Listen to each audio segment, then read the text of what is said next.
Hi, I'm Ulla. I have a blog called Big Picture Questions, where I seek the newest answers to age-old questions. I'm a research scientist and a spiritual scientist because I'm trying to unite the head with the heart.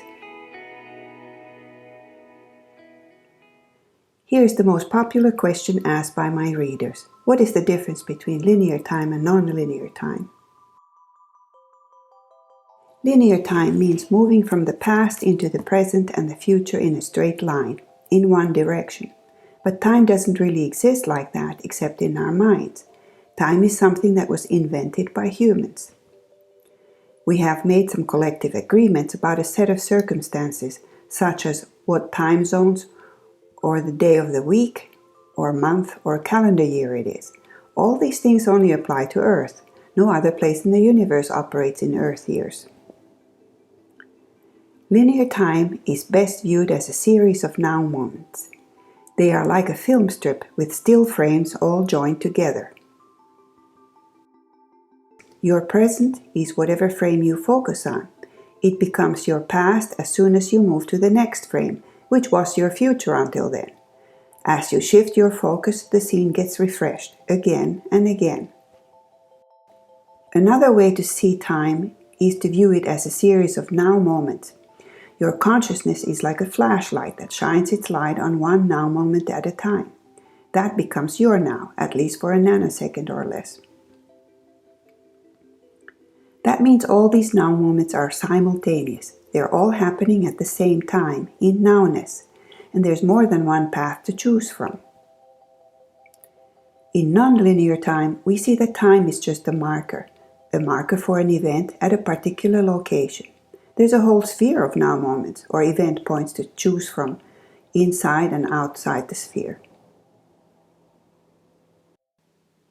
In nonlinear time, we create a timeline based on choices.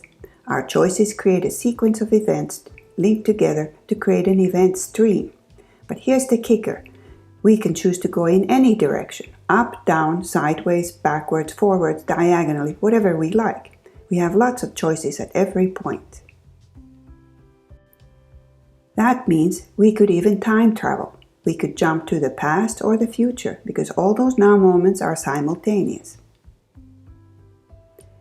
Now we see that we don't really exist in time. We exist in event space, where all events happen in the same space at the same time. Event space has height, width, and depth, which create a volume of space that we call three-dimensional. But time is not the fourth dimension because time doesn't exist. We can think of event space as a sphere, but in reality it's amorphous. It can take whatever shape it needs to be to suit everybody's needs. When we are in event space, the events can vary depending on the location. On one side of the sphere, we could have World War II happening with atomic bombs blowing up. But on the other side of the sphere, things could be totally different, where no World War II happened at all. Those people lived in peace and harmony. These realities coexist. We tend to choose event points that are close to each other so that they match our current reality. That creates continuity. Otherwise, we could get really confused if we jump from one reality to a totally different reality. That's why we focus on one reality at a time. We may be operating in one part of the sphere while our mind filters out all the other realities. That's what our 3D mind is designed to do. Why are we limiting ourselves in this way? Well, we came here to be in human form so we could experience linearity, which is much harder than our natural state on the energetic side, where we see everything happening at the same time. As humans, we see things as a finite series of events. That's precisely why we're here. We don't get that experience anywhere else.